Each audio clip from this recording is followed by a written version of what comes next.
Dear participants, this is Mohammad Bilal Ashraf from Office of Corporate Linkages and Placements at GUMT Quaid-e-Azam Campus Lahore. Today, Office of Corporate Linkages and Placements at GUMT Quaid-e-Azam Campus Lahore has organized a webinar for you on the topic of professionalism. In this regard, we have invited Mr. Khurram Shahzad, who is a country manager Pakistan in RKB Europe, which is a Swiss engineering firm with their presence in 60 countries across the globe. Mr. Khurram Shahzad is also working as a senior faculty member in IDEA training. He teaches courses related to engineering and personal development to the corporate employees in Pakistan and UAE. Dear Sir Khurram Shahzad, we warmly welcome you at GUMT Quaid-e-Azam Campus Lahore. Dear participants, there are certain guidelines which you have to follow during the webinar.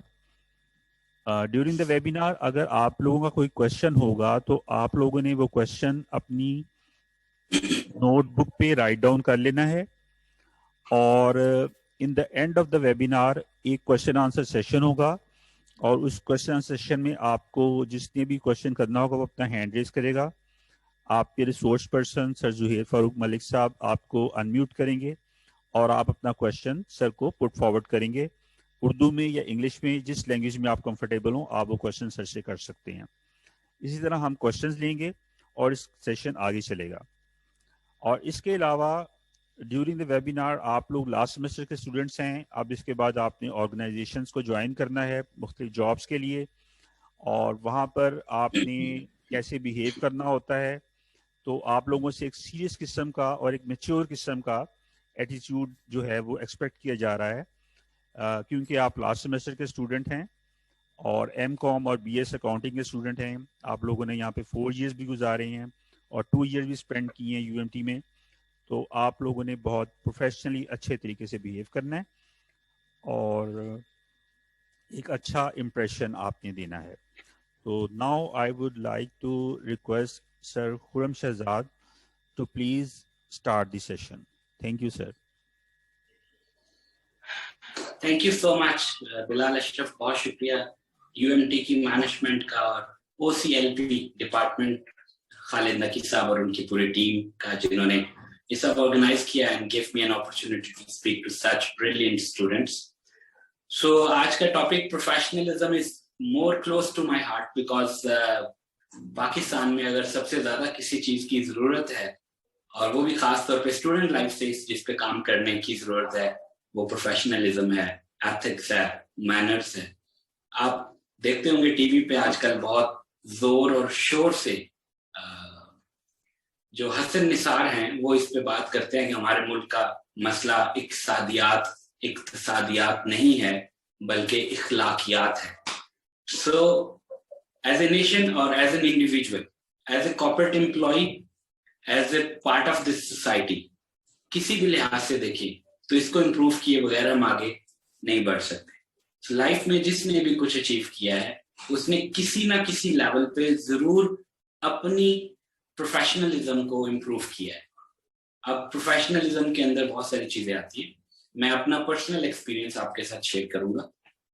मैंने 3 या 4 slides आपके लिए design की हैं आज जो मैं आपके साथ अभी शेयर करता हूँ. स्लाइड पे देखते हुए हम बात करते जाते हैं और फिर कोशिश करूंगा इसको जल्दी वाइंड अप कर दूं स्लाइड्स को ताकि 10, 15, 20 मिनट लास्ट में हम डायरेक्ट 1-to-1 डिस्कस कर सकें. और तभी तो जैसे बिलाल अशरफ साहब ने कहा कि आपने प्रोफेशनली बिहेव करना है. आप क्या प्रोफेशनली अभी बिहेव करेंगे? आप सब तो लिसनिंग एंड पे चुप करके सुन रहे हैं अपने अपने कैमराज और माइक म्यूट करके और कैमरा बंद करके. सो सबसे पहली प्रोफेशनल चीज ये है कि आप सबको चाहिए कि आप अपने कैमरास ऑन करें. एक फिजिकल इंटरेक्शन हमारी नहीं हो पा रही ड्यू टू कोविड और अभी हम बैठे हैं लाइव डिजिटली कनेक्ट कर रहे हैं एक दूसरे से. इसमें एक ऑप्शन है कि हम एक दूसरे को देख सकते हैं. सो जो ऑप्शन है उसको हमें ऑन करने की कोशिश करनी चाहिए maximum. So let's go to the screen.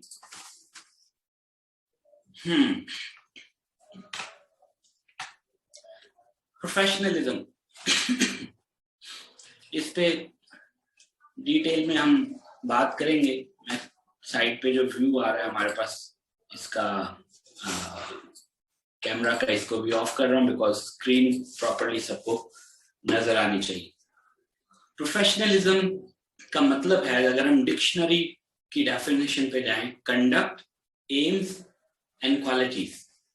सो हम इसको देखते हैं कि किस तरह हम इसको अंडरस्टैंड कर सकते हैं और अपनी करियर में, खास तौर पे जब आप स्टूडेंट हैं और भी आप यूनिवर्सिटी के बाद जब पहली जॉब ज्वाइन करेंगे, ज्वाइनिंग और फिर उसके बाद उस जॉब या उस करियर में सक्सेस के लिए प्रोफेशनलिज्म का रोल क्या हो सकता है, इस पे बात करते हैं।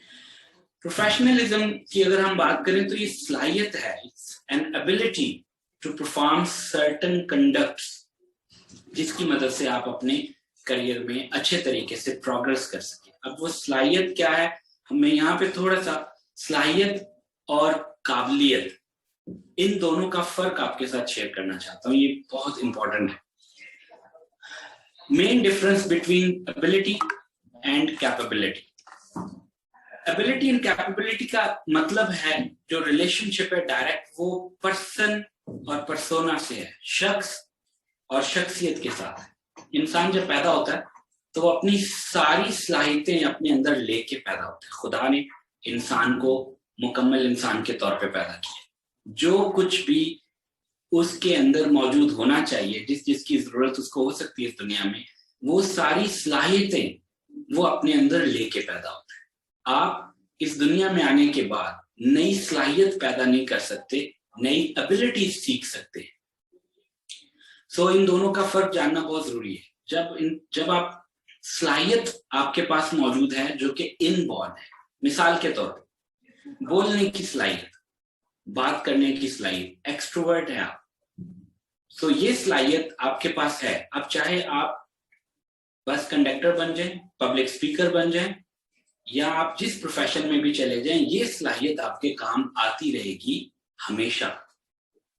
अब इसके अंदर आप सीख क्या सकते हैं, बोलने की सलाहियत तो है, लेकिन उसको प्रोफेशनल इन्वायरमेंट में अगर आप बोलने के तौर पे सीख लें तो आप पब्लिक स्पीकर बन जाएंगे। बगैर कुछ सीखे बोलते रहें तो आप मदारी का काम भी कर सकते हैं। तो इसलिए सलाहियत और एबिलिटी को फर्क को पहले जाने। याद रखें, पर्सन शख्स तबई है, तबई मीन्स फिजिकल है, और पर्सोना शख्सियत जो है वो मेटाफिजिकल है। जितनी चीजें भी शख्सियत के साथ रिलेटेड हैं वो मेटाफिजिकल हैं, और जितनी चीजें भी शख्स के साथ रिलेटेड है, मिसाल के तौर पे एबिलिटीज, वो फिजिकल है। अगर मैं एग्जांपल दूं कि बिलाल अशरफ बहादुर इंसान है। अब बहादुरी जो है ये एक ऐसा कैरेक्टरिस्टिक है जिसको आप अपने हवासे खमसा से, 6 सेंसेस के साथ एप्लीकेबल आपकी नहीं होती 6 सेंसेस, कि आप बहादुरी को ना तो देख सकते हैं, ना सुन सकते हैं, ना टच कर सकते हैं, ना स्मेल कर सकते हैं। इसका मतलब ये पांचों हवासे खमसा अप्लाई नहीं होती आपकी सलाहियत पे। ये किस पे अप्लाई होती हैं? आपकी एबिलिटी के ऊपर। और इसी तरह से सलाहियत का एक्सप्रेशन होता है, इजहार होता है, और एबिलिटी का प्रूफ दिया जाता है। एबिलिटी क्या है? आपने एमबीए कर लिया यूएमटी से, आपको यूएमटी ने एक डिग्री दे दी, हमने कहा दिखाएं जी कहाँ है सबूत आपके एमबीए करने का, ग्रेजुएट होने का। कोई भी स्किल आपने हासिल की तो उसका सर्टिफिकेट लिया, वो सर्टिफिकेट के अंदर लिखा हुआ है आपने ये स्किल हासिल की है यहाँ से इस टाइम के दरमियान, सो वो प्रूफ मिल गया। सो इसी तरह से एबिलिटीज आप ऐड और रिमूव कर सकते हैं, सलाहियतें आप ऐड और रिमूव नहीं कर सकते, क्योंकि सलाहियत बनने का टाइम पैदाइश से पहले का है, दुनिया में आने से पहले का है, और एबिलिटी सीखने का टाइम दुनिया में आने के बाद का है। आप सलाहियतों को इम्प्रूव कर सकते हैं, खत्म या ऐड नहीं कर सकते। एबिलिटीज ऑब्सोलीट हो सकती हैं। मिसाल के तौर पे आपने देखा कितनी चीजें ऐसी इंसान ने बनाई, जैसे वीसीआर जैसे बनाया, अब वो ऑब्सोलीट हो चुका है, आज के दौर में उसकी जरूरत नहीं है, लेकिन उस वक्त उसकी जरूरत थी। इसी तरह से वक्त के साथ साथ चीजें जो शख्स के साथ जो फिजिकल चीजें हैं वो ऑब्सोलीट हो जाती हैं, लेकिन मेटाफिजिकल चीजें, कैपेबिलिटीज ऑब्सोलीट नहीं होती, उनका ताल्लुक आपकी रूह के साथ होता है। रूह कभी भी खत्म नहीं होती। कुछ चीजें ऐसी हैं जो आपके जिस्म के साथ मुंसलिक हैं, वो खत्म हो जाती है। अब यहाँ पे हम अब आपकी एबिलिटीज के अंदर अगर आप इजाफा करते हैं तो ये पॉसिबल है आपके लिए। अगर आप अपनी कैपेबिलिटीज को निखारते हैं, ये पॉसिबल है आपके लिए। इस पे काम करना आपका फर्ज बनता है as a student, because this is the right time कि आप इस पे काम करें और एक अच्छे प्रोफेशनल बन के करियर शुरू करें। ऐसा ना हो कि जब आप कंपनी में ज्वाइन करें तो वो आपको बिठाएं सिलेक्शन के बाद और आपको कहें कि इस तरह बाल नहीं काटते, डेली शेव बनानी चाहिए आपको, ठीक है। और इसी तरह से शूज आपने किस तरह के पहने, ऑफिस आने वाले ये शूज नहीं है। ये शर्ट किस कलर की पहन के आए आप, आपकी शर्ट और पैंट का कलर मैचिंग किस तरह होना चाहिए, क्या कंट्रास्ट होना चाहिए, आप बात कैसे करते हैं। तो ऐसा ना हो कि वो कंपनीज आपको ये बातें सिखाएं कल्चरल बनाने के लिए। क्यों ना बेहतर कि आप और हम अभी से ही अपनी कल्चरल इंप्रूवमेंट के ऊपर, मैनर्स की इंप्रूवमेंट के ऊपर, पर्सनालिटी की इंप्रूवमेंट के ऊपर काम करें और हम एक बेहतर प्रोफेशनल के तौर पे सिलेक्ट होने के बाद ट्रेनिंग ना की जाए हमारी। और ये याद रखिए, एजुकेशन और ग्रूमिंग घर से होती है, एजुकेशन इंस्टीट्यूट में मिलती है। हजरत अली का फरमान है कि 3 साल की उम्र में एक बच्चे ने जो भी शख्सियत के तौर पे बनना होता है वो बन जाता है। अब 3 साल की एज में बताएं कौन सा बच्चा स्कूल जाता है। तो घर में जो तरबियत होती है वो घर के इन्वायरमेंट से होती है, स्पेशली मदर की तरफ से होती है।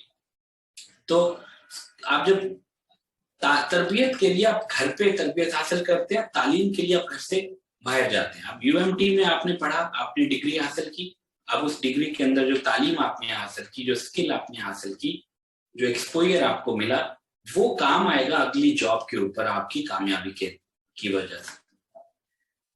तो इसलिए हम बात करते हैं प्रोफेशनलिज्म की बेसिक्स क्या है।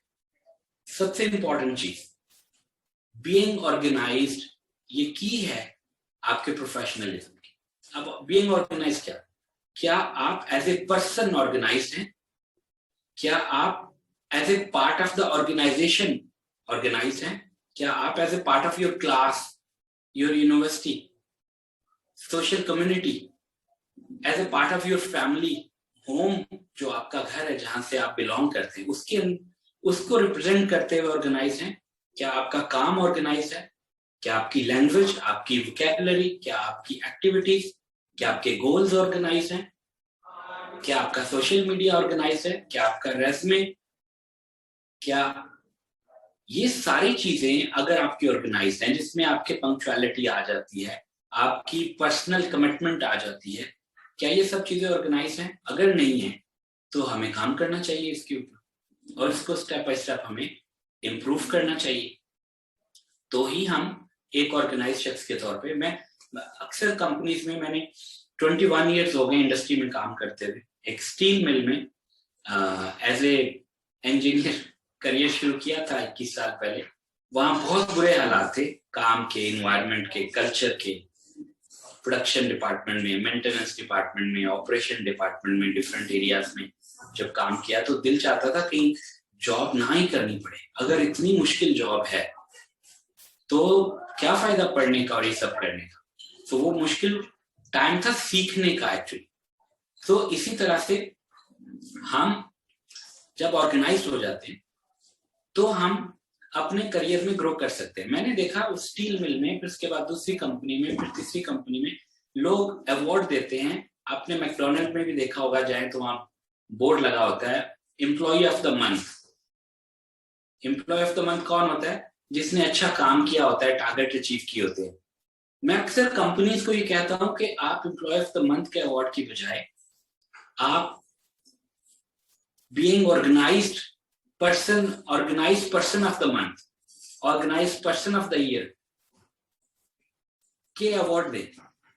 जो ऑर्गेनाइज है इसका मतलब वो अपनी सेल्स को भी ऑर्गेनाइज कर रहा है, अपने टारगेट्स को भी ऑर्गेनाइज कर रहा है और मीट कर रहा है, वो अपने नेटवर्क को भी ऑर्गेनाइज कर रहा है, वो अपने काम को भी ऑर्गेनाइज कर रहा है, वो पंक्चुअल भी है, वो टाइम पे आता है, टाइम पे जाता है, कमिटमेंट अपनी पूरी करता है।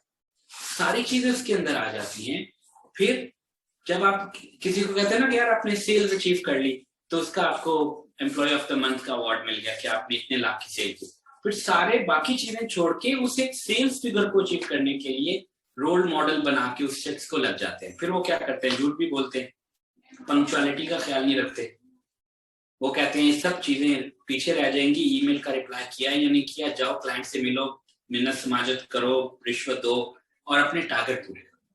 सो इस लिहाज से अगर हम organized person of the month अपने आप को अगर अवार्ड देना शुरू करें इस महीने में, मिसाल के तौर पे कितने लोग हैं, अभी मैं आपको अपना जो है ना डेस्कटॉप दिखाता हूँ।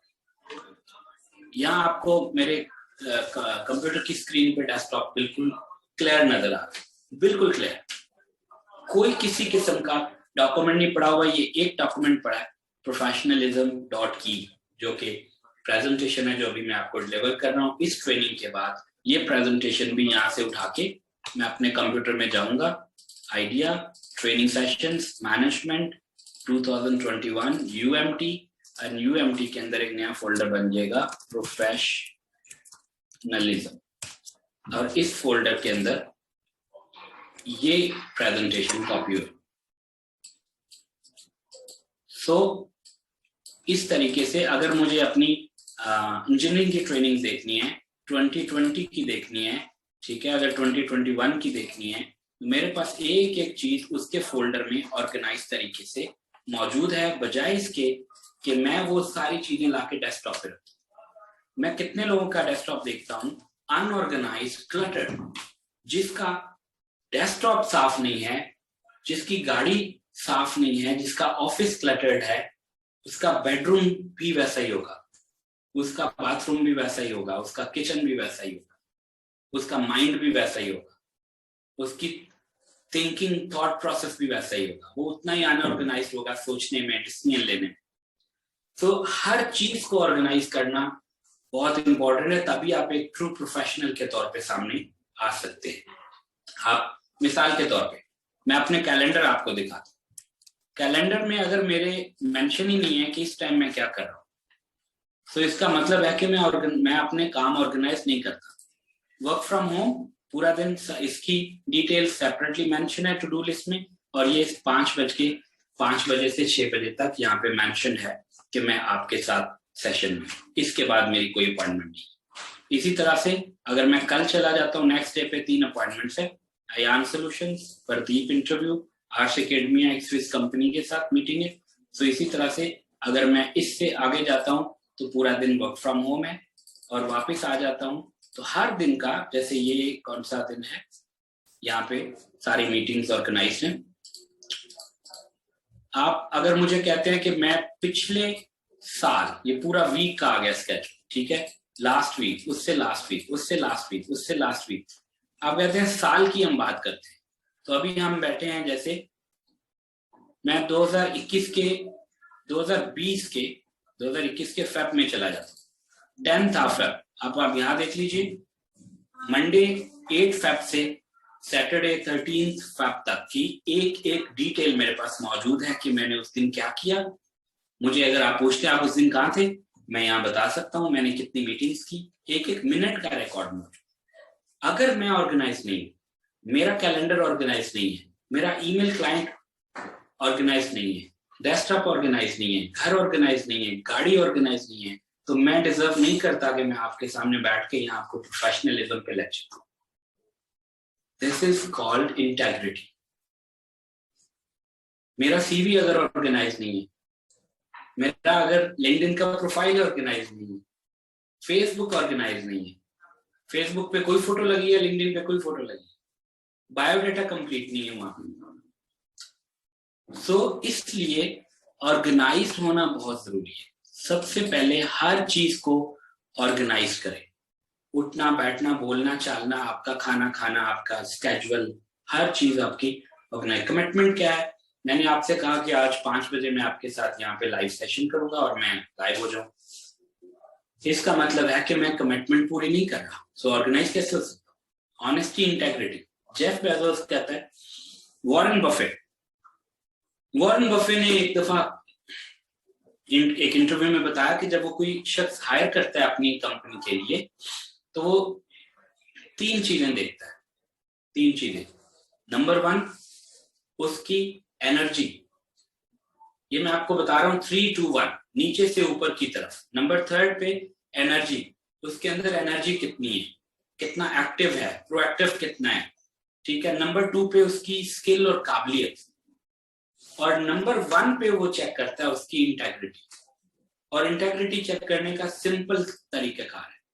मैं आपसे पूछता हूँ या आप में से कोई भी स्टूडेंट अभी मुझसे सवाल करता है कि खुरम ये बताएं लाइफ में आपके लिए सबसे इंपॉर्टेंट क्या है, तो मैं कहता हूं मेरी फैमिली मेरे लिए सबसे इंपॉर्टेंट। तो आप कहते हैं अच्छा जरा अभी जो अपनी कैलेंडर अपना दिखाया था ये जरा ओपन करें, यहाँ कहाँ लिखा हुआ है कि आपने आज के दिन, कल के दिन, परसों के दिन अपनी फैमिली के लिए कहाँ टाइम मेंशन किया। और अगर वहां कोई कहीं पे फैमिली का नाम नहीं आ रहा और सारी ऑफिस की और दूसरी चीजें आ रही हैं, कहीं मेरी डायरी में नहीं लिखा हुआ कि मैंने फैमिली के साथ कहाँ जाना है, क्या करना है, बच्चों के साथ कोई इवेंट है, तो इसका मतलब मेरी इंटेग्रिटी डाउटफुल। इसलिए ये इंपॉर्टेंट है कि आप एज ए प्रोफेशनल, हमारे पाकिस्तान में अनफॉर्चुनेटली हम प्रोफेशनलिज्म को अभी तक इम्प्रूव नहीं कर पाए, और जितना कुछ हमने इम्प्रूव किया उसमें ज्यादा रोल इंस्टीट्यूशंस का और मल्टीनेशनल कंपनीज का है, क्योंकि उनकी मजबूरी थी कि उनके एम्प्लॉयज प्रोडक्टिव हों, तो उन्होंने अपने एम्प्लॉयज के ऊपर कहीं ना कहीं इन्वेस्ट किया, उतना ही इन्वेस्ट किया जितना उनके एम्प्लॉयज उनके लिए इफेक्टिव और एफिशिएंट हो सके और उनका काम अच्छा कर सके। वही हमारी पर्सनल डेवलपमेंट तो नहीं, खैर professional development to some extent हो गई। हमारा अपना जो पाकिस्तान में एज ए नेशनल कम्युनिटी और एज ए इस्लामिक कम्युनिटी जो हमारे वैल्यूज और जो इकदार हैं वो हम अपने साथ कैरी नहीं कर सके। सो इसलिए जो मल्टीनेशनल कंपनीज हैं वो सिखाती हैं आपको कि आपने कैसे काम करना है। मिसाल के तौर पे पाकिस्तान में हम किसी को ईमेल सेंड करते हैं तो ईमेल सेंड करने के 1 मिनट बाद उसको कॉल करते हैं, ये बताएं सर आपको ईमेल रिसीव हुई, वो कहता है देखी नहीं अभी मैंने, आप कहते हैं सर प्लीज चेक करें, अगर नहीं हुई तो मैं दोबारा भेजूं। दुनिया में ऐसा नहीं होता है।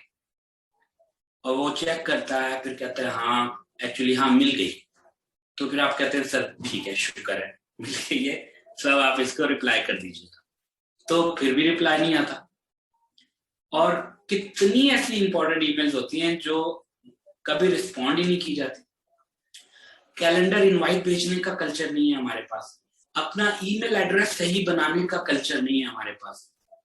हम अपने नाम से, हम अपना नाम तक सोशल मीडिया पर सही मानों में यूज नहीं कर पाते। हमने अपने नाम खराब किए हुए, हमने अपना पर्सनल ब्रांड खराब किया हुआ, हम बिल्कुल इस बात की का एहसास ही नहीं करते। हम जो कुछ भी कर रहे हैं ऑनलाइन वो सब रिकॉर्ड हो रहा है और लोग देख रहे हैं, दुनिया देख रही है। वो जैसे एक मिसाल हम देते हैं कि नामा अमाल लिखा जा रहा है और क़यामत वाले दिन खुदा आपके हाथ में आपका नामा अमाल देगा। आप देखें आपके फेसबुक के पास आपकी ईच एंड एवरी डिटेल लिखी हुई है, ऐसे जैसे नामा अमाल। आप क्या बातें करते हैं, आप क्या देखते हैं, आप क्या नेटवर्किंग करते हैं, आप किस तरह के लोगों से बातचीत करते हैं, किस तरह की वीडियोस चेक करते हैं, इवन यहाँ तक कि आपका बिहेवियर क्या है, कंटेंट कौन सा देखते हैं फेसबुक के ऊपर, यूट्यूब के ऊपर, गूगल के ऊपर। तो अगर दुनिया की बनाई हुई टेक्नोलॉजी हमारा पूरा नामा अमाल इस दुनिया में रिकॉर्ड कर सकती है, हमारी मूवमेंट, इवन हमारे थॉट पैटर्न्स, तो आखिरत के लिए क्या प्रॉब्लम है खुदा के लिए कि वो जो बात हमें पहले समझ नहीं आती थी वो अब क्लैरिटी आ रही। रिलायबल एंड रिस्पेक्टफुल पर्सन होना बहुत जरूरी है। बिलाल अशरफ साहब आपने ख्याल रखना है, हम ताकि अभी 5:33 हुए हैं, तो 5:45 पे हम क्लोज करेंगे इस डिस्कशन को और फिर उसके बाद सवाल जवाब का सेशन ओपन करते हैं। रिलायबल एंड रिस्पेक्टफुल, गाड़ी का काम कराना हो आपको रिलायबल मैकेनिक नहीं मिलता, रिलायबल आपको वो नहीं मिलता, टेलर नहीं मिलता, प्लम्बर नहीं मिलता, इलेक्ट्रिशियन नहीं मिलता, रिलायबल इंजीनियर नहीं मिलता। इंटरव्यू में बैठ के रिलायबल एमबीए करने के बाद जो कैंडिडेट आते हैं इंटरव्यू में वो सारी चीजें गूगल से लिख के सीवी में ले आते हैं। रिलायबिलिटी एक बहुत बड़ा प्रॉब्लम बन जाता है जब उनको कहा जाता है कि अच्छा एक एप्लीकेशन लिख, एक एप्लीकेशन लिखना, हमारे पास स्टूडेंट आते हैं जॉब के लिए तो हम उनको कहते हैं अपने टीचर को एक छुट्टी की दरखास्त लिख दीजिए, जो हमने 5वीं 6वीं 9वीं 10वीं क्लास में बच्चे जो सीखते हैं, वो एप्लीकेशन लिखना एक बहुत बड़ा प्रॉब्लम बन जाता है। वजह क्या है? फॉर ग्रांटेड लेते हैं हम एज ए स्टूडेंट वो सारी चीजें कर सकते हैं जो आज से पहले स्टूडेंट लाइफ में पॉसिबल नहीं थी, because of the use of the technology, और जो ग्लोबल विलेज बनने की वजह से मार्केट्स ओपन हो गई। पाकिस्तान में जैसे अभी अमेजोन ने ओपन किया है, पाकिस्तान को अपनी लिस्ट में ऐड किया है कि आप सेल कर सकते हैं ऑनलाइन। ऐसी बहुत सारी अपॉर्चुनिटीज हैं ऑनलाइन काम करने की, सीखने की, और जो इस वक्त आपके पास स्किल सेट्स हैं उनको मोनेटाइज करने की, जो आप कर सकते हैं लेकिन हम नहीं करते। ड्रेस अप्रोप्रिएटली बिल्कुल नहीं करते हम पढ़ रहे होते हैं अकाउंटिंग, लेकिन हमारा जो फोकस होता है वो होता है ग्लैमर के पॉइंट ऑफ व्यू से ड्रेसिंग करना, या डिफरेंट और इंटेंशंस के साथ। हम बिल्कुल भी इस पॉइंट ऑफ व्यू से अपनी ड्रेसिंग का ख्याल नहीं रखते कि हम यूनिवर्सिटी जा रहे हैं, इंटरव्यू में जा रहे हैं, या हम किसी पार्टी में जा रहे हैं। प्रोजेक्ट अ पॉजिटिव एटीट्यूड, ये बहुत इंपॉर्टेंट है, इसलिए कि अगर आपका एटीट्यूड पॉजिटिव नहीं होगा तो आपकी डिस्कशन पॉजिटिव नहीं होगी, डिस्कशन की आउटकम पॉजिटिव नहीं होगी, वाइब्स पॉजिटिव नहीं होंगी, आप एक पॉजिटिव मैसेज डिलीवर नहीं कर पाएंगे, आप प्रूव नहीं कर पाएंगे कि आप जो कह रहे हैं और जो आपकी तरफ से वाइब्स आ रही हैं वो सेम है। Stay work focused. यूनिवर्सिटी में है तो पढ़ने पे ध्यान दें, जब एकेडमिया से फ्री होके कॉर्पोरेट कल्चर में आएंगे तो फिर उस वक्त आपका टोटल माइंडसेट शिफ्ट होगा और आपको फिर अपने काम पे, ऑफिस में है तो ऑफिस के काम पे फोकस करें, घर जाएं तो घर पे फोकस करें, ड्राइव कर रहे हैं तो ड्राइव करने पे फोकस करें, ना कि टेक्सटिंग कर रहे हैं। सोने का टाइम है तो इसका मतलब है अब रेस्ट करने का टाइम है, ना कि आप उस टाइम को किसी और चीज में यूटिलाइज कर रहे हैं। एक्टिव लिसनर बहुत बहुत बड़ा प्रॉब्लम है। लिसनिंग स्किल्स में हम बहुत पीछे हैं as a Pakistan, even corporate में, तो इसको इम्प्रूव करने की जरूरत है। ये कैसे कर सकते हैं आप? एक दिन का कोर्स है लिसनिंग स्किल्स के ऊपर बात करें, बट आप अगर गूगल पे लिखते हैं how to improve your listening skills तो आपके पास बहुत सारी टिप्स आपको मिलेंगी, छोटी छोटी टिप्स जिनकी मदद से आप कर सकते हैं। जब कोविड के बाद मौका मिलता है आपके पास यूनिवर्सिटी में आके कभी आपसे बात करने का, तो प्रोबेबली लिसनिंग स्किल पे भी हम प्रोग्राम कंडक्ट कर सकते हैं जहां इन पर्सन हम बात करें और कुछ एक्टिविटीज के थ्रू आपको ये स्किल सिखाई जा सके। बेटर ऑनलाइन प्रेजेंस, ये सबसे बड़ा प्रॉब्लम है। नेक्स्ट स्लाइड में इस पे बात करेंगे। Be serious. हम सीरियस नहीं है, हम अपनी एजुकेशन को लेके, अपने करियर को लेके, अपनी लाइफ को लेके, अपने रिलेशनशिप्स को लेके, कमिटमेंट्स को लेके, being organized point of view से, जब तक आप सीरियस नहीं होंगे ना आप ऑर्गेनाइज हो सकते हैं, ना आप कमिटमेंट फुलफिल कर सकते हैं, ना इंटेग्रिटी आएगी, ना ऑनेस्टी आएगी, ना रिलायबल होंगे, ना रिस्पेक्टफुल होंगे, ना आप अपने ड्रेस पे फोकस करेंगे, ना एटीट्यूड पॉजिटिव होगा। सीरियसनेस बहुत जरूरी है और इसके बगैर कभी भी आप अच्छे प्रोफेशनल के तौर पे ग्रो नहीं कर सकते। सो लास्ट स्लाइड है जिसके ऊपर हम बात करेंगे पर्सनल ब्रांड की। अभी अगर हम पर्सनल ब्रांड की बात करें तो पाकिस्तान की हिस्ट्री में अगर हम देखें, कायद-ए-आज़म मोहम्मद अली जिन्ना एक ऐसा पर्सनल ब्रांड है जिसके अंदर ये सारी खसूसियात आपको नजर आएंगी, सारी खसूसियात, और commitment, integrity, reliability, focused approach, positive attitude, seriousness, ये सारी आप अपनी यूनिवर्सिटी में चेक करें कितने लोग होंगे टोटल स्टूडेंट्स एंड फैकल्टी को मिला के, आप लिस्ट बनाएं 10 लोगों की जिनके अंदर ये सारी खसूसियत हैं और आप उनको रेट करते हैं 1 to 10 की रेशो के अंदर। अगर आप देखें तो आप उनको हाईएस्ट मार्क देंगे प्रोफेशनलिज्म, और फिर वही क्राइटेरिया अपने ऊपर अप्लाई करें। आप और मैं कहाँ स्टैंड करते हैं प्रोफेशनलिज्म, हमारी रेटिंग क्या है, और ये सारे फीचर्स और कैरेक्टरिस्टिक्स क्या हमारे अंदर मौजूद है, कौन कौन से नहीं है। लेट्स सपोज आप कहते हैं मैं ऑर्गेनाइज नहीं, 1 मिनट लगता है, आपने अभी बैठ के अपनी टू डू लिस्ट बनानी है, अपना कैलेंडर ऑर्गेनाइज करना शुरू करना है आज से होगा, देयर यू गो। कोई इसमें ऐसी प्रॉब्लम नहीं है जो नहीं हो सकती, जिसके लिए आपको मेंटोर चाहिए, जिसके लिए आपको ट्रेनिंग अटेंड करनी पड़ेगी। आप स्टार्ट तो करें, स्टार्ट तो करें। सो पर्सनल ब्रांडिंग पे देखें, मुझे सिर्फ और सिर्फ पर्सनल ब्रांडिंग की वजह से गवर्नमेंट कॉलेज यूनिवर्सिटी से कांटेक्ट किया उन्होंने, आप आए और आके हमारी यूनिवर्सिटी में साइकोलॉजी की स्टूडेंट्स को जो एमफिल, पीएचडी और मास्टर्स डिग्री में पढ़ रही हैं, उनको आप आके इंडस्ट्रियल साइकोलॉजी पे लेक्चर। मेरा ना बैकग्राउंड साइकोलॉजी का है, ना मेरे पास साइकोलॉजी का कोई ऐसा इल्म है, खजाना है कि मैं जाऊं और उनको बात करूं। ये इस टाइम अगर आप पर्सनल ब्रांडिंग पे काम नहीं करते, पर्सनल ब्रांडिंग क्या है, आप एज ए स्टूडेंट अपनी वेबसाइट बना सकते हैं, सिर्फ 4,000 रुपए लगते हैं। डोमेन नेम खरीदें, रजिस्टर करें, होस्टिंग लें और खुद से अपनी वेबसाइट बिल्ड करना शुरू करें, 6 महीने में बन जाए। बट जिस दिन आप अपनी डोमेन नेम खरीदेंगे, लेट सपोज आपका नाम खुर्रम शहजाद है, आपने khurramshehzad.com की वेबसाइट बाय कर ली डोमेन, आपका ईमेल एड्रेस उसी दिन बन गया hello@khurramshehzad.com, और आप जहां जाते हैं आप कहते हैं सर मुझे आप ईमेल कर दें, जी ईमेल एड्रेस क्या आपका hello@khurramshehzad.com। आपने अपनी पर्सनल ब्रांडिंग पे काम करना शुरू कर दिया। देन आपने ऑर्गेनाइज किया अपना YouTube, Google, Facebook, Insta, LinkedIn, सब पे आपका सेम सोशल मीडिया हैंडल होना चाहिए। कोई शख्स भी आपको जानना चाहता है, आपकी स्किल सेट्स जानना चाहता है, आपका प्रोफाइल जानना चाहता है, तो आपके सोशल मीडिया पे जाए और वो आपके बारे में सारी चीजें जान ले। It's that simple. लेकिन हम नहीं करते।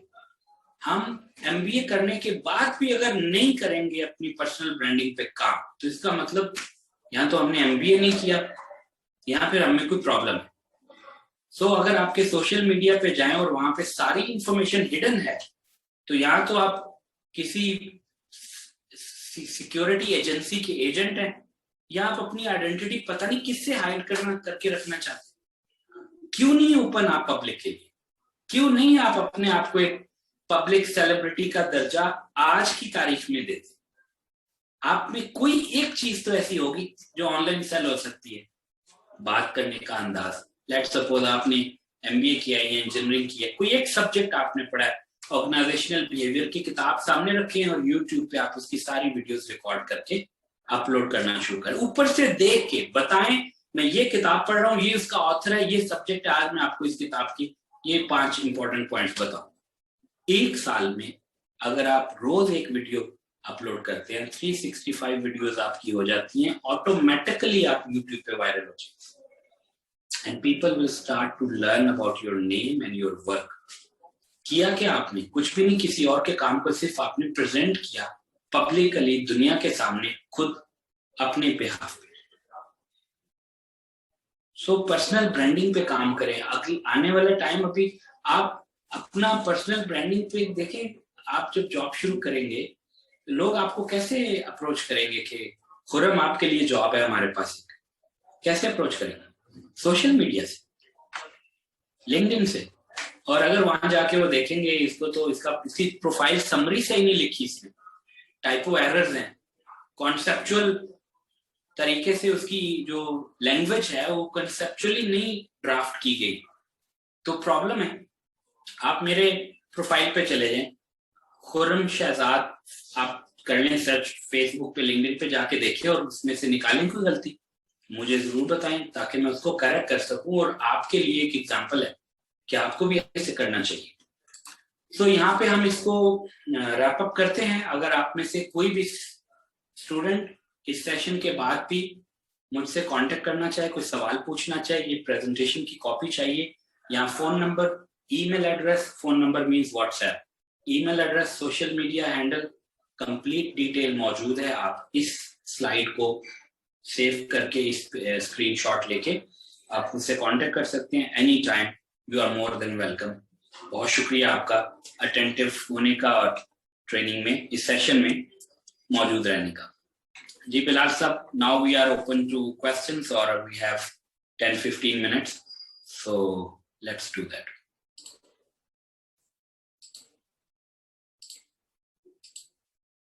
मोहिर साहब, जोहेर जी जी sir, thank you sir.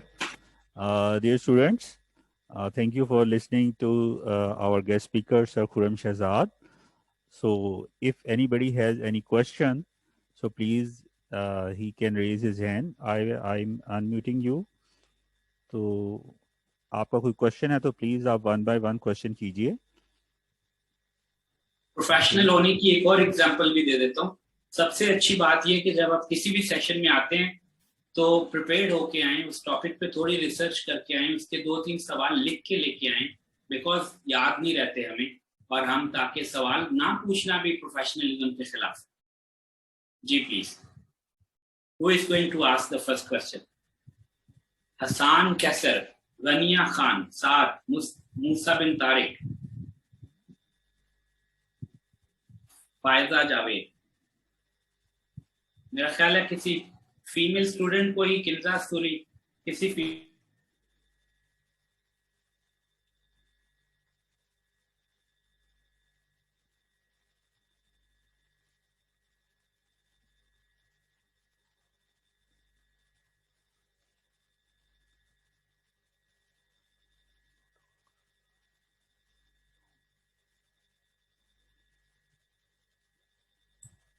Ji students, I guess किसी फीमेल स्टूडेंट को हिम्मत करनी पड़ेगी. बॉयज तो बहुत शाय हैं हमारे यूएमटी के.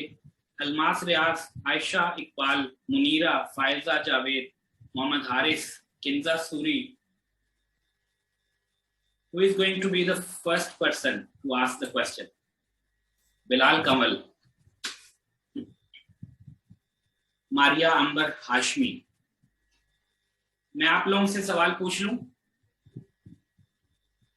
जी पार्टिसिपेंट्स आपको अनम्यूट. मूसा बिन तारिक, आप जरा माइक अपना अनम्यूट कीजिए.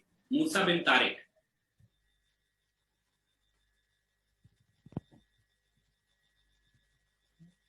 जी मूसा बिन तारिक.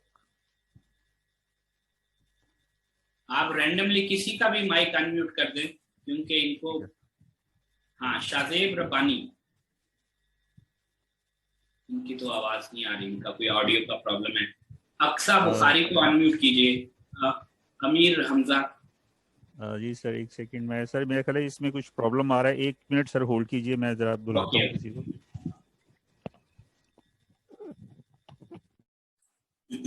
अस्सलाम वालेकुम. वालेकुम अस्सलाम. आयशा इकबाल.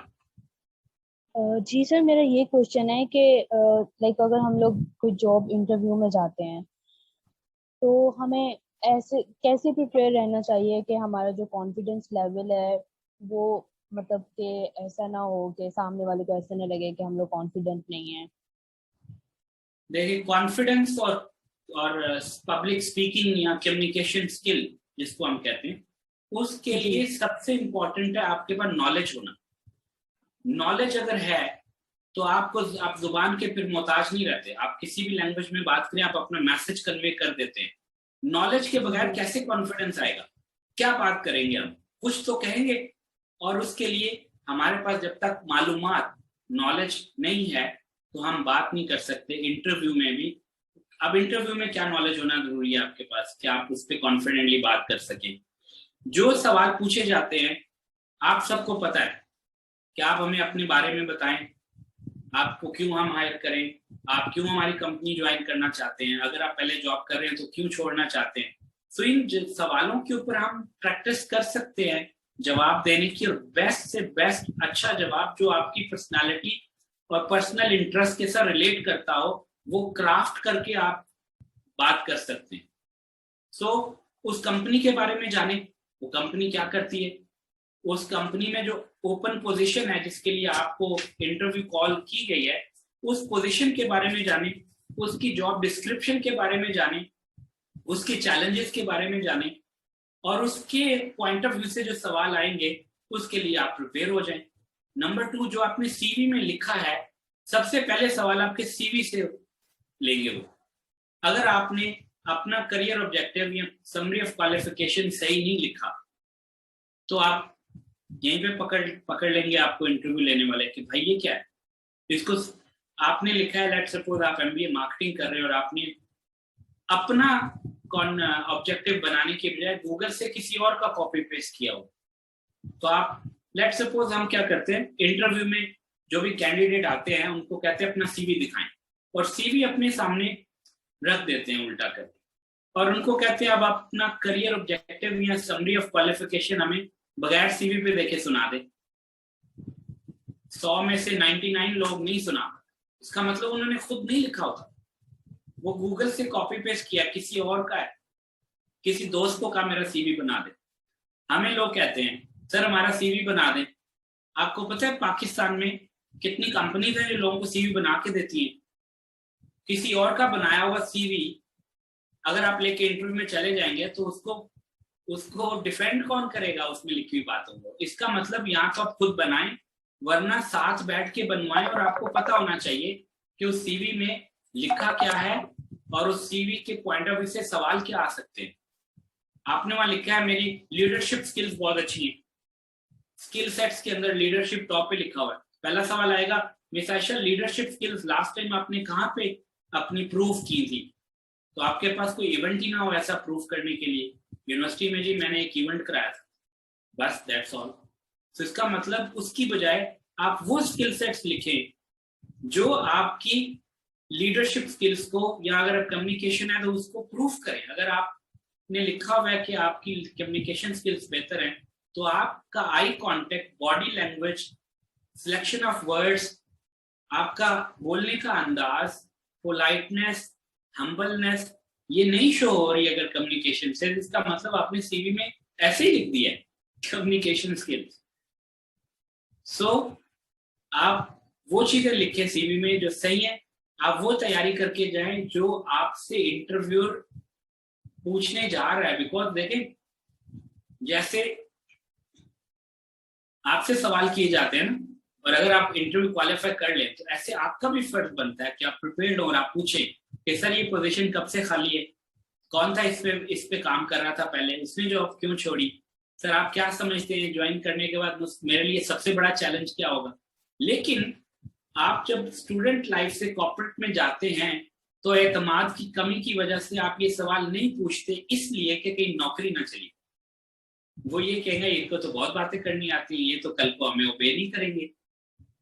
तो ये कॉन्फिडेंट होके बड़े एतमाद के साथ, वो मालूमात होने के बाद, एक रिलेशनशिप रैपो बिल्डिंग करने के बाद उस पॉइंट पे लाएं इंटरव्यूअर को जहां कंफर्टेबल हो और आप ये बातें उनसे डिस्कस करें। इससे उनको ये एहसास हो ये सीरियस ले रहे हैं कैंडिडेट जॉब, ये हमारा एसेट बनेगा, ये सही कैंडिडेट है, इसी की तलाश थी हमें। तो इस तरीके से आप अपनी इंटरव्यू को आप अपने कामयाब बना सकते हैं और उसको आप अपनी अच्छी जॉब के लिए इस अपॉर्चुनिटी को कैश कर सकते हैं। और कोई स्टूडेंट अगर सवाल पूछना चाहे? साद दानिश, साद इश्तियाक, मोहम्मद मुआज, किन्जा सूरी, हसान कैसर जी, बिलाल साहब किसी और?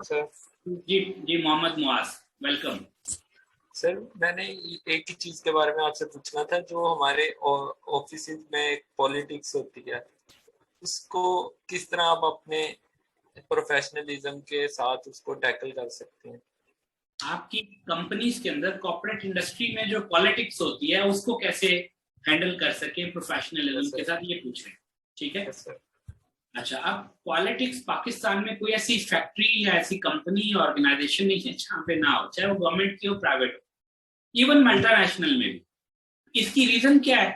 प्रोफेशनलिज्म की कमी, नंबर 1। नंबर 2, तरबियत की कमी, वैल्यूज, एथिक्स हमारे अंदर नहीं है, as a nation, as an individual भी नहीं है। तो हम क्या करते हैं, इस कमी की वजह से वहां जाके गलती करते हैं। हमारा फोकस क्या होता है? शॉर्ट टर्म, आगे बढ़ना नहीं होता हमारा फोकस, दूसरों को नुकसान पहुंचाना। तो इस चीज से बचने के लिए क्लैरिटी ऑफ माइंड होना बहुत जरूरी है। याद रखें, अगर आपकी किस्मत में वो रिस्क और वो जॉब और वो प्रमोशन लिखी है तो दुनिया की कोई ताकत आपको उससे रोक नहीं सकती।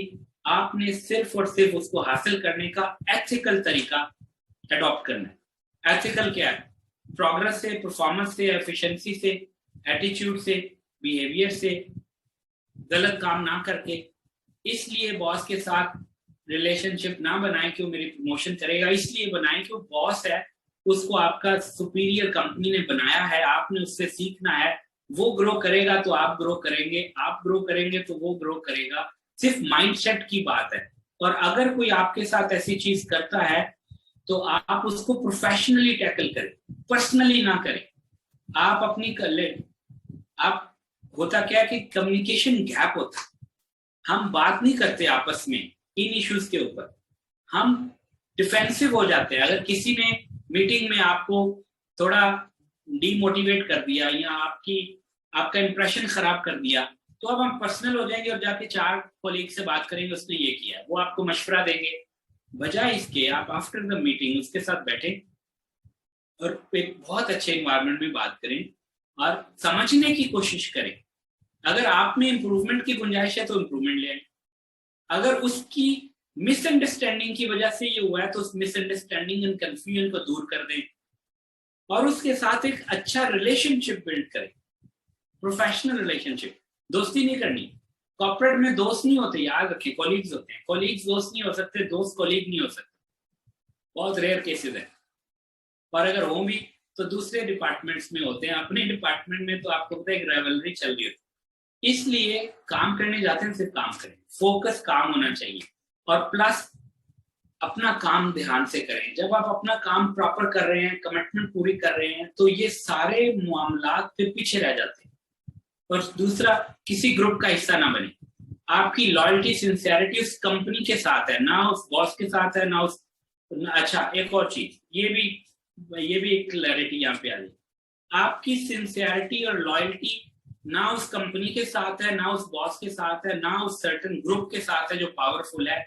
आपकी ये सारी कमिटमेंट आपके काम के साथ, वो काम जो आपको आगे लेके जाएगा, वो काम, वो जो स्किल, वो जो जॉब डिस्क्रिप्शन है, वो जो आपकी जिम्मेदारी है, वो आपको नुमाया करेगी। इस शख्स ने अपनी जिम्मेदारी सबसे अच्छी निभाई, ये चीज आपको आगे लेके जाएगी। और याद रखें, कोई कंपनी आपकी मजबूरी नहीं है।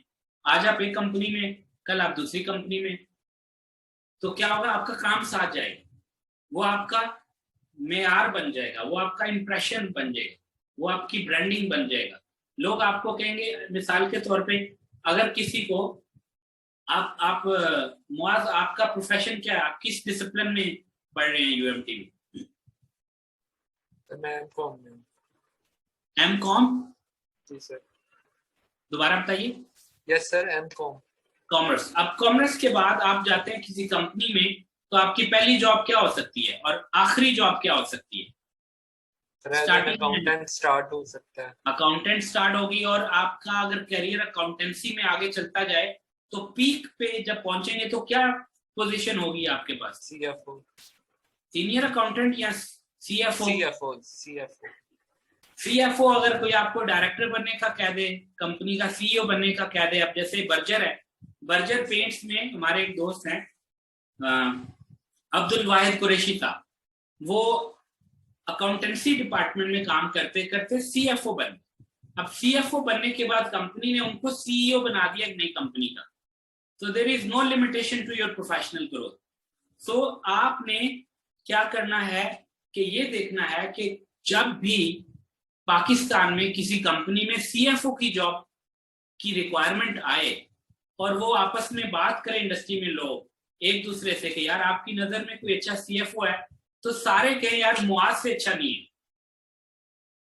ये अपना तारुफ बनाना है आपने, ना कि देखे ना, अभी आप जाके काम करते हैं जैसे सितारा केमिकल में, तो लोग पूछेंगे यार वो मुआज कौन है, यार मोहम्मद मुआज। आप कहते हैं वो मुआज जो सितारा केमिकल में काम करता है। और एक और तारुफ है, यार ये सितारा केमिकल कौन सी कंपनी है?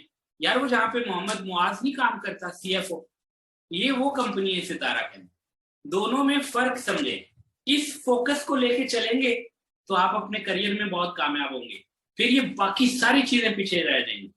और अगर आप छोटी, देखे ना, कहते हैं जिंदगी में कामयाब इंसान बनना है तो छोटी छोटी हरकतें करना छोड़ दें। जो नहीं छोड़ते वो पीछे रह जाएंगे, जो छोड़ देंगे वो आगे निकल जाएंगे। So decision is yours. आप पॉलिटिक्स को इमोशनल इंटेलिजेंस के साथ हैंडल करें।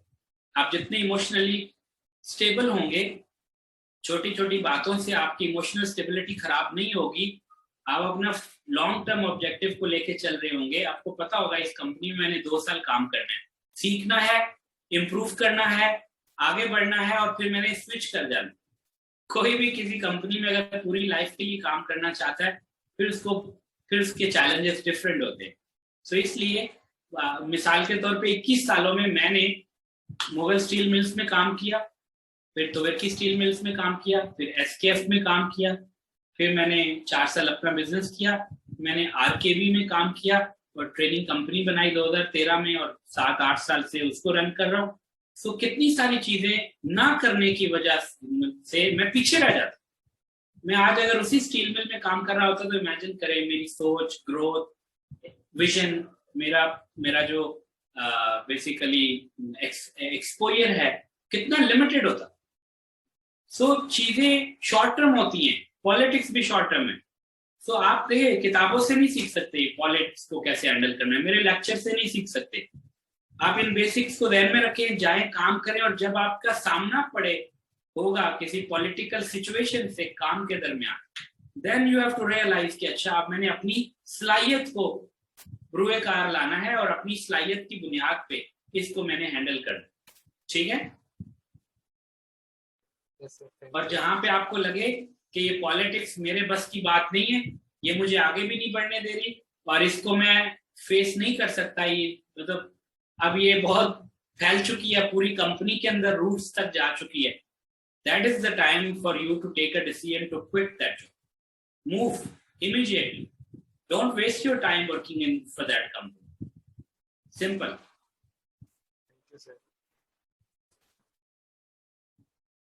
जी, एनी अदर क्वेश्चन? एक और सवाल बिलाल साहब ले लें, फिर उसके बाद क्लोज करते हैं। मोहम्मद हारिस, अलमास रियाज, अब आप किसी को म्यूट करते हैं, मैं सवाल पूछता हूँ खुद, म्यूट करके मुझे नाम बता दें। सैयद अली रजा काजमी जी, सैयद अली रजा काजमी साहब, आपने जो अभी बातें सुनी सारी कि आप प्रोफेशनलिज्म के मेयार क्या है और उसको अचीव करने के लिए क्या करना पड़ेगा, इन सारी चीजों को सामने रखते हुए अपने आप को 1 से 10 तक अगर नंबर देने हो तो कहाँ रेट करेंगे, कितने % रेटिंग देंगे आप खुद को प्रोफेशनलिज्म में?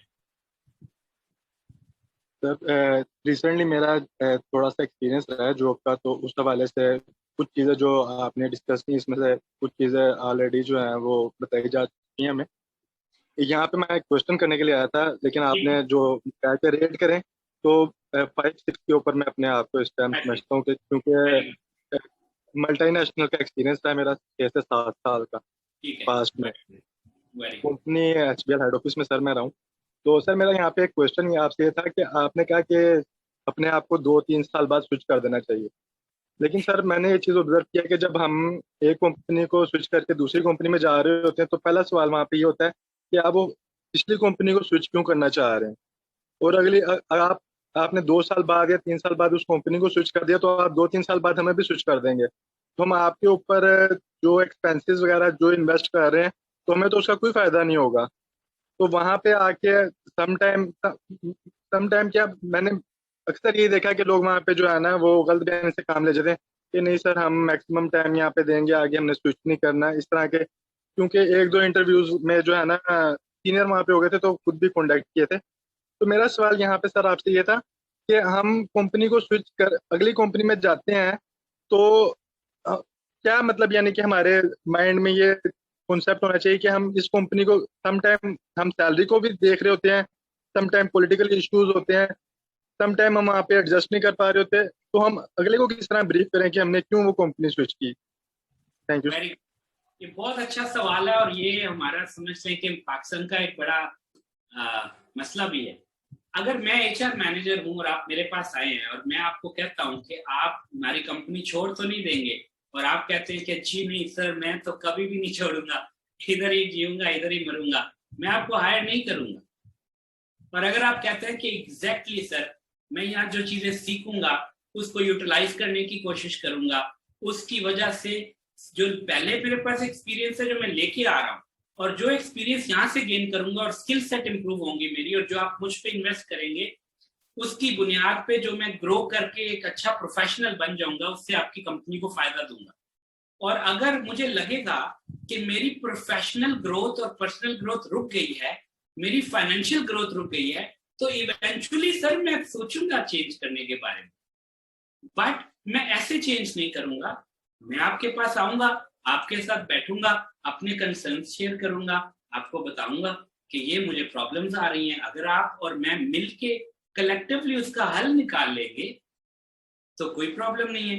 मैं अपनी कंपनी के पास जाता था, 5 साल मैंने लास्ट जॉब की जब एसकेएफ में, मैं अपनी कंपनी के एचआर के पास और सीनियर्स के पास जाता था। मैं कहता था मुझे जिम्मेदारी दे और मुझे और काम दे, मैं अंडर यूटिलाइज्ड हूँ। मेरा सबसे बड़ा कंसर्न ये है कि मैं अंडर यूटिलाइज्ड हूँ, मुझे और काम दे। कहते थे नहीं, जो दिया गया वही करें। तो मैं कहता था ये चीज मुझे फ्रस्ट्रेट कर रही है, मुझे अंडर यूटिलाइजेशन की वजह से मेरी ग्रोथ रुकी हुई है। बट सेकेंडली, जब आप अंडर यूटिलाइज हैं तो प्रमोट कैसे होंगे? इवेंचुअली प्रमोट नहीं होंगे। आप प्रमोट नहीं होंगे तो फाइनेंशियल ग्रोथ रुक जाएगी। तो 5 साल पूरे करने के बाद मैं अपने एचआर के पास गया और मैंने कहा कि आप क्या समझते हैं, इसी मेहनत से अगर मैं 5 साल और काम कर, बिकॉज आप कह रहे हैं कि मैं मैनेजिंग डायरेक्टर की गुड बुक्स में, अगर मैं इसी तरह काम करता रहूं तो आप क्या समझते हैं कि अगले 5 साल बाद मैं कहाँ खड़ा हूं? तो एचआर वाले ने मुझे कोई सेटिस्फैक्टरी जवाब नहीं दिया। That was the day I decided to leave that company. And I told my HR manager. I came back from that meeting. After 10 days, I have rendered my resignation. So मुझसे पूछा गया कि आप क्यों resign कर रहे हैं? तो मैंने कहा मैं आपके साथ ऑलरेडी डिस्कस कर चुका हूँ। I am underutilized, underpaid, और मेरी ग्रोथ नहीं हो रही उस तरह से। मुझे बाहर बड़ी अपॉर्चुनिटी मिल रही है काम करने की, सीखने की, मल्टीपल डिसिप्लिनरी ऑपरेशन सीखने की, जो यहाँ मेरे पर नहीं है। आप मुझे कमिट नहीं कर रहे कि अगले 5 सालों में भी वो अपॉर्चुनिटी मुझे यहाँ मिलेगी। Why should I stay in this company? So eventually उन्होंने एग्री किया, उन्होंने एक्सेप्ट किया resignation and they allowed me to leave the company on a good note. So make an example for everyone. और ये सिर्फ हमारे फियर्स होते हैं कि हम ये हो जाएगा वो जाएगा। वो जॉब अगर आपकी जाती है इस वजह से कि आप, लेट सपोज मेरा भाई है, उसने एमफिल किया है फाइनेंस में, एमफिल किया। अब जब एमफिल कर लिया तो प्रेशर बहुत आया फैमिली का कि इसकी जॉब कराओ, इसकी जॉब कराओ, कहीं इसको, यार खुरम आपके तो इतने ताल्लुकात हैं, कहीं फोन करो इसको लगवा दो किसी बैंक में। मैंने 2, 3, 4 बैंक में कांटेक्ट भी किया, वो सीवी भी भेजा, किसी ने कोई उसके लिए ओपनिंग नहीं थी और नहीं हो सका। तो मैंने उसको कहा कि तुम खुद क्यों नहीं अप्लाई करते? उसने अप्लाई करना शुरू किया विदाउट एनी रेफरेंस।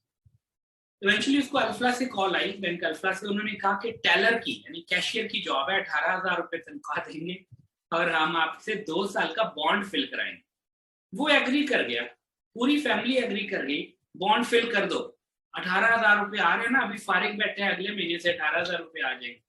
मैंने रेजिस्ट किया और उसको कहा कि ये जॉब एक्सेप्ट ना कर। 2 साल तुम यहाँ बाउंड हो जाओगे, 2 सालों में तुम्हारी कोई ग्रोथ नहीं होगी सिवाय पैसे गिनने के, और 2 सालों बाद तुम और कुछ करने के काबिल ही नहीं रहोगे। 2 सालों में बिल्कुल आपकी मेंटल कैपेबिलिटीज का हशर हो जाए। नहीं करो, नई जॉब ढूंढो और ढूंढो। अब उनका ऑफर लेटर आया हुआ है और एक टेम्पटेशन है कि नहीं, कहते हैं ना, लगी हुई मिली हुई नौकरी को लात नहीं मारनी चाहिए। हमारे सब फरसूदा जो कोटेशन है। सो मैंने रेजिस्ट किया, उसको मैंने ज्वाइन नहीं करने दी। अब ज्वाइन नहीं करने दी, आगे नौकरी भी नहीं दी। नौकरी ना हो और आप मना करें तो बहुत मुश्किल काम होता है, बहुत टेम्पटेशन होती है नौकरी की, तनख्वाह की। सो खैर 1 हफ्ते 2 हफ्ते 1 महीने के अंदर उसको अस्करी बैंक से कॉल आई। उसको कहते हैं OG2 लेवल जो होता है, ऑफिसर ग्रेड, जिसमें उसको ब्रांच ऑपरेशन में जॉब मिल रही थी, जो कि 18,000 रुपए की, जिसमें महिला 26,000 समथिंग की सैलरी, बेहतर सैलरी, बेहतर डेजिग्नेशन, बेहतर काम। मैंने उसे फौरन का ज्वाइन कर, बिकॉज वो उसके करियर ग्रोथ के पॉइंट ऑफ व्यू से बेहतर अपॉर्चुनिटी थी। उसने अल्फा को रिफ्यूज कर दिया था, अब वो अप्लाई कर रहा था इस जॉब को, उसने ज्वाइन किया। 1 साल के बाद वो ब्रांच मैनेजर था और 40,000 रुपीज सैलरी ले रहा था 1 साल के। और अगर वो टेलर की नौकरी कर लेता, बॉन्ड फिल कर लेता, तो अपने साथ कौन जाती कर रहा था? वो खुद, उसकी फैमिली, हम सब। सो हमने लॉन्ग टर्म देखना है। और एक और चीज, मैं एचआर मैनेजर हूं, आप मेरे पास आए और आपके मैं कहीं नहीं जाऊंगा, इसका मतलब है you're a dead would, only dead would flow with the water. हम कहते हैं ना let's go with the flow. तो फ्लो के साथ डेड फिश जाती है, जिसमें जान होती है वो फ्लो के अगेंस्ट ट्रेवल करता है। हवाई जहाज जब टेक ऑफ करता है तो against the wind take off करता है। सो आपने अगर अपने करियर में आगे जाना है तो ये बातें आपको कॉन्फिडेंटली कन्वे करनी होंगी अपने हायरिंग मैनेजर को, अपने इमीडिएट मैनेजर को। इसको बताना होगा आप आगे बढ़ना चाहते हो, आप एम्बिशियस हो, आप मोटिवेटेड हो, आप स्किल्ड हो, आप सीख रहे हो, आप दिन रात एक कर दोगे उस कंपनी की और अपनी ग्रोथ के लिए। और आप सिर्फ वही नहीं सीखोगे जो कंपनी सिखा रही है, आप और चीजें भी सीखोगे। अगर आप लोग वाकई अपने करियर में 10 साल का सफर 2 साल में तय करना चाहते हैं तो आपको पॉलीमैथ माइंडसेट चाहिए। पॉलीमैथ पे किताब आई है, दुनिया की सिर्फ एक ही किताब आई है, वकास अहमद इंडिया के ऑथर है, उन्होंने लिखी है, फौरन जाके खरीद ले, अमेज़न पे अवेलेबल है। पॉलीमैथ का मतलब है कि एक ऐसा शख्स जो कभी भी एक चीज को पकड़ के अपनी पूरी जिंदगी नहीं गुजारता, वो हमेशा ग्रो करता है, चेंज करता है, वो अपनी फॉर्म में तब्दीली लाता है, वो अपनी लर्निंग मल्टीपल चीजें, इसको कहते हैं यूनिवर्सल मैन। आज अकाउंट्स में, कल फाइनेंस में, परसों मार्केटिंग में, वो इतनी सारी स्किल सेट्स इकट्ठी कर लेता है। मिसाल के तौर पे मैं अपने आप को पॉलीमैथ डिक्लेयर करता हूं, क्या वजह है? मैंने मैकेनिकल इंजीनियरिंग की, लेकिन अपने आप को मैकेनिकल इंजीनियरिंग तक लिमिट नहीं किया। मैंने उसके बाद MBA मार्केटिंग कर लिया, मैंने प्रोडक्शन डिपार्टमेंट में काम किया, मेंटेनेंस में काम किया, ऑपरेशंस में काम किया। 300 मिलियन US डॉलर की वर्थ का एक स्टील प्लांट खुद लगाया as a project manager, project incharge. Project management में काम किया, मैंने सेल्स में काम किया, मार्केटिंग में काम किया, मैंने ट्रेनिंग एंड डेवलपमेंट में काम किया, बिजनेस डेवलपमेंट में काम किया। मैंने बिजनेस किया खुद, 2 करोड़ रुपए की इन्वेस्टमेंट रेज करके डिस्ट्रीब्यूशन लीज बेरिंग कंपनी की, 4 साल उसको सक्सेसफुली रन किया, इंपोर्ट एक्सपोर्ट सीखी, टैक्सेशन सीखी। मैं टैक्सेशन में भी मतलब मेरा काम तो नहीं, मैं अकाउंटिंग में काम करता रहा काफी देर। मैंने अपनी पूरी कंपनी के अकाउंटिंग सॉफ्टवेयर, जिसको हम क्विक बुक्स कहते हैं, उसके अंदर सारी चीजें, मैं क्विक बुक्स की ट्रेनिंग देता। क्या चीज ऐसी है जो इंसान नहीं सीख सकता? मैंने साइकोलॉजी में जाके लेक्चर्स दिए, CBT, cognitive behavioural therapy, rational emotive behavioural therapy, doctor Albert Ellis को पढ़ा और साइकोलॉजिस्ट के नेटवर्क के अंदर जाके मैंने अपनी एक पहचान बनाई, काउंसलिंग सेशंस किए। मैं CV बनाना सिखाता हूँ, कैसे? मैकेनिकल इंजीनियर का क्या काम है? CV बनाना सिखाए, इंटरव्यू स्किल सिखाए, वो आपको प्रोफेशनलिज्म सिखाए। ये सारी चीजें पॉसिबल है 20 सालों में। 20 साल बहुत ज्यादा टाइम ले लिया मैंने, ये 10 सालों में करनी चाहिए सारी चीजें।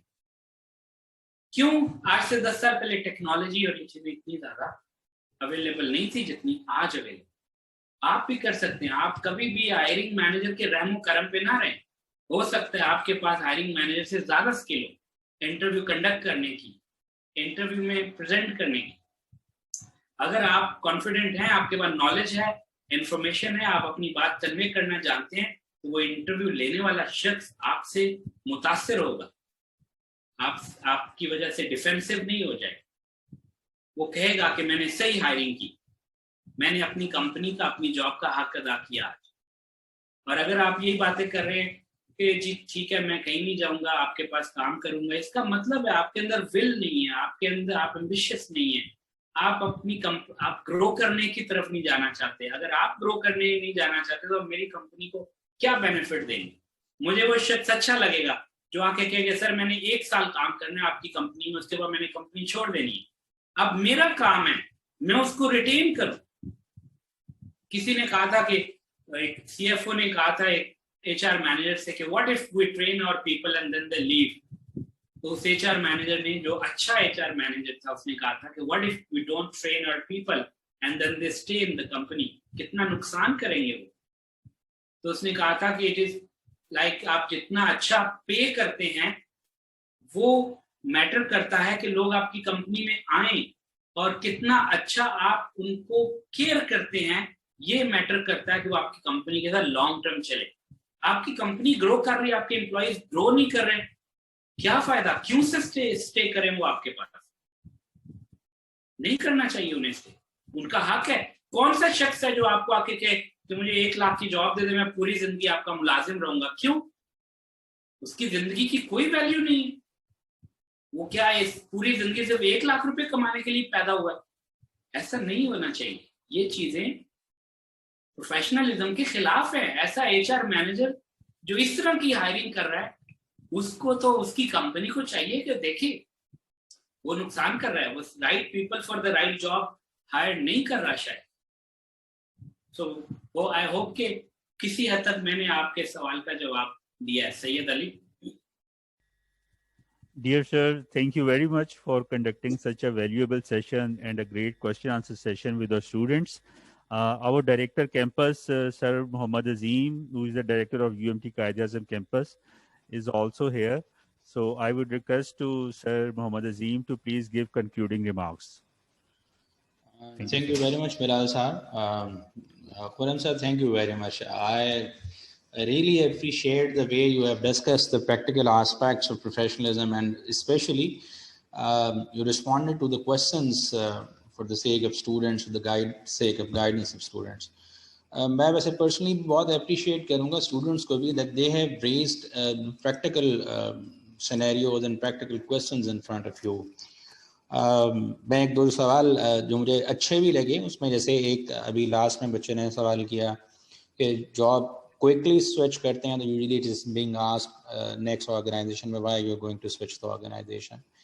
इसी तरह से एक साहब ने जो पॉलिटिक्स के हवाले से सवाल किया स्टूडेंट ने, and you responded in a very well manner. ये वो practical challenges हैं जो कि हमारे इन youngsters को आने वाले दिनों में फेस करना पड़ते हैं, and there are many of the students जो कि अभी जॉब कर रहे हैं उन्होंने ये बड़े अच्छे questions raise किए and you responded exceptionally well. I really appreciate for your time and effort. I'm indeed thankful to you for your precious time. आपने हमारे लिए UMT के लिए, UMT students के लिए अपना valuable time निकाला और उनसे ये practical जो aspects हैं specially, और मैं बल्कि शुरू में बातों में मुझे एक बात भूल गई कि आपने जैसे ओपनली कहा कि आप मेरा लिंक्डइन प्रोफाइल चेक करें, you are open to that, और आप गाइड करें if you find it something कि इसको ऐसे नहीं ऐसे होना चाहिए, तो it's really encouraging and positive attitude in my view कि आप इस पोजीशन पे, एक सीनियर पोजीशन पे होने के बावजूद ये सजेस्ट करें. So we should be open, every student, youngster should also be open. If someone tells us something, तो इसका मतलब ये नहीं है कि वो हमें क्रिटिक कर रहे हैं. In fact that is for our betterment, that is for our improvement. ज़्यादा बात नहीं करूँगा, आपने बहुत अच्छा माशाल्लाह कवर किया और बहुत अच्छे तरीके से स्टूडेंट्स की क्यूरीज को, स्पेशली प्रैक्टिकल जो क्यूरीज थी उनको रिस्पॉन्ड किया. Thank you very much on behalf of Khalid नकी साहब ऑल्सो. डिस्कस हो रहा था उनसे, तो बिलाल टोल्ड मी, तो मैंने कहा ज़रूर I will join the session, I will love to join, I will listen. मैं बहुत शुक्रगुजार हूँ आपके टाइम का, आपके डिस्कशन का, एंड आई होप कि इंशाल्लाह फ्यूचर में भी अगर हम आपको तकलीफ देंगे तो आप हमारे साथ ज़रूर होंगे. Thank you very much. Thank you very much, sir. You are more than welcome, and thank you so much for the opportunity. जी बिलाल साहब. Sir, thank you very much, sir. So now we have concluded the session. Students may have another class. So, sir, please, we will once again invite you when we will have physical classes. We will invite you in our campus, and then we will conduct another session on another good topic. Thank you, sir. I'm always available. Thank you. Assalamu alaikum. Khuda Hafiz.